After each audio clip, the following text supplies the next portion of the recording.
Hello guys, welcome back to my channel. কেমন আছো তোমরা সবাই? আই হোপ তোমরা সবাই অনেক ভালো আছো। একটা নতুন দিনের সাথে সকলে শুভ মঙ্গল কামনা করে ব্লগটা স্টার্ট করছি। আই হোপ তোমাদের ব্লগটা আজকে ভালো লাগবে।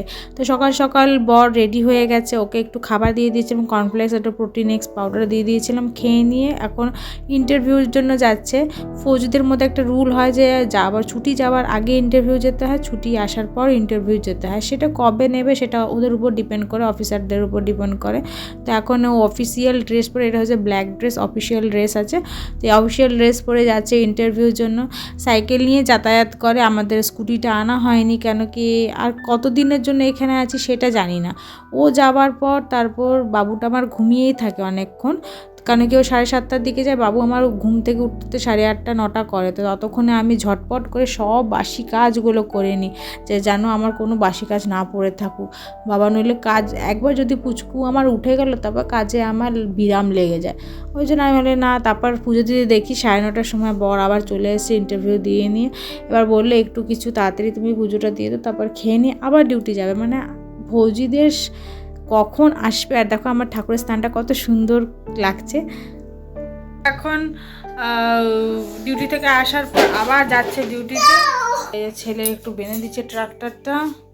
আবার খেতে দিয়েছি কি ম্যাগি আর একটু চা দিয়েছি খেতে।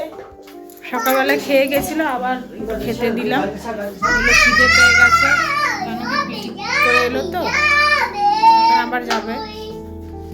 চলো তোমাদের সাথে কাজ করতে করতে একটু নিজের মনের কথা শেয়ার করি।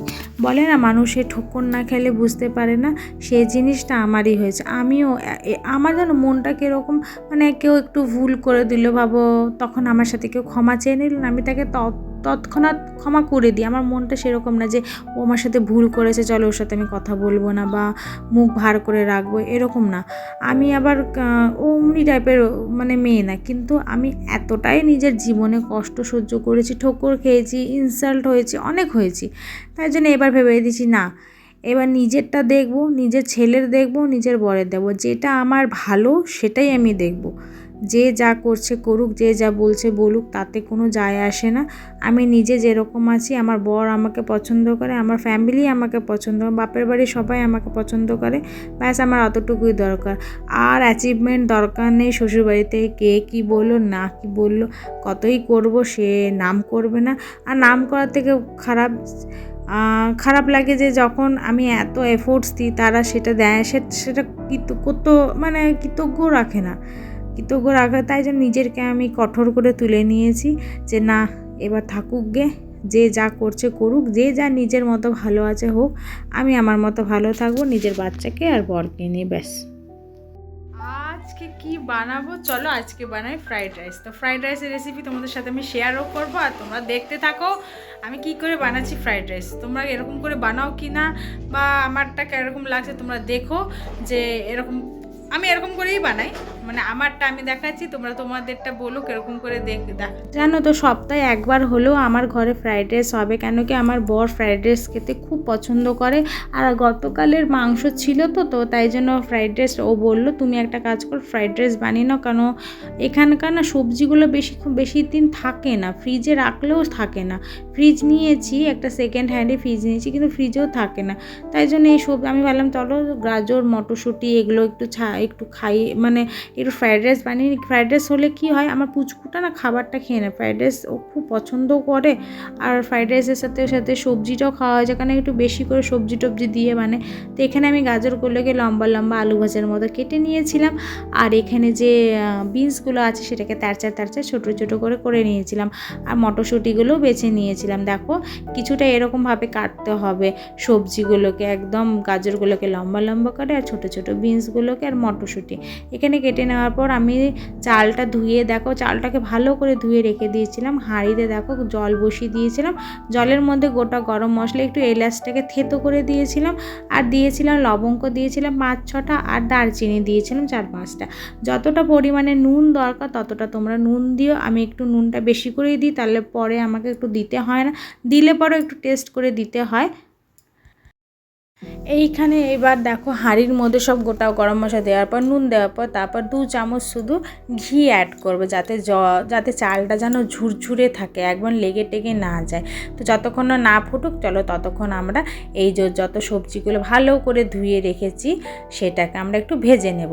তো এইখানে আমি কড়াইতে অল্প ঘি দিয়েছিলাম, মানে 1 চামচ ঘি দিয়েছিলাম আর রিফাইন তেল দিয়েছিলাম। কেন বলো তো, পুরোটা ঘিয়ে আমি বানাই না, কারণ আমার হাজব্যান্ড ঘি অতটা পছন্দ করে না। কারণ ফৌজিদের 1 কিলো ওয়েট বেড়ে গেলেও সেটা কমাবার জন্য খুব কষ্ট করতে হয় অনেক, তাই জন্য ও বলে যে না আমি ঘি খাবো না, ও ঘিটি একটু কমই পছন্দ করে, ওয়েটটা বেড়ে গেলে খুব অসুবিধা হয় তো ডিউটি করতে, তাই জন্য। তো এখানে আমি কড়াইয়ের মধ্যে আরেকটা জিনিস স্কিপ করে দিলাম, তোমরা বলতে ভুলে গেছি। কড়াইয়ের মধ্যে যেই গোটা গরম মশলাগুলো আমি হাঁড়িতে দিয়েছিলাম সেরকমই গোটা গরম মশলার পরিমাণ মতো আমি একটু কড়াইতেও দিয়ে দিয়েছিলাম। তো এখানে দেখো জল আমার ফুটতে শুরু করে দিয়েছি। তারপর আমি চালটা অ্যাড করে দেবো।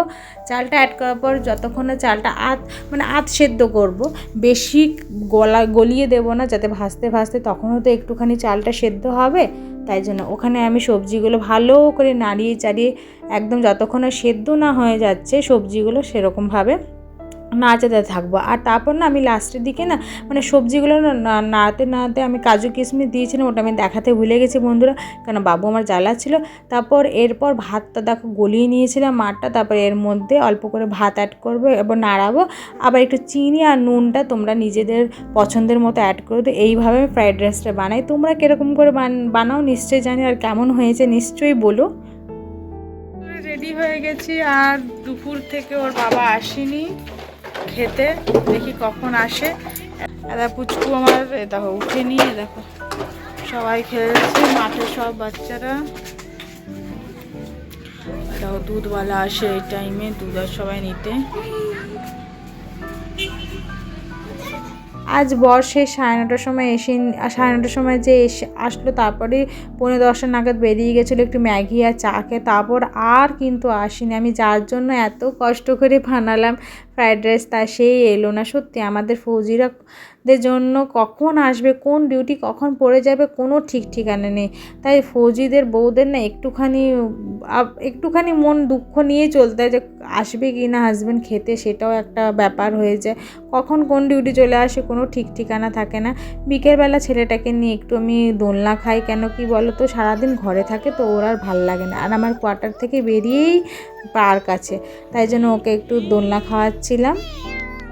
আমি কোথায় এসেছি? দিদির কাছে। দেখো আমাদের ছোট্ট একটা গুগলু, এই দেখো ছোট্ট গুগলু ক্যামেরা।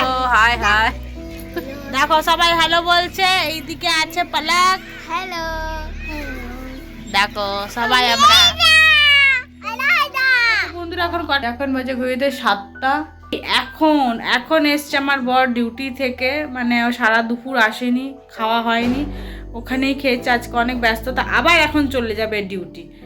তো তোমাদেরকে দেখাচ্ছি, চা বানাতে দিয়েছি, এখন জামা কাপড় পরুক, তারপর তোমাদের সাথে দেখা করছি। খাইনি খাবার, কি বলবো, আজকে ওর জন্য স্পেশাল বানিয়েছিলাম ফ্রাইড রাইস, আর আজকেই খাইনি, আর কি বলবো। রেডি হয়ে আবার যাবে ডিউটি।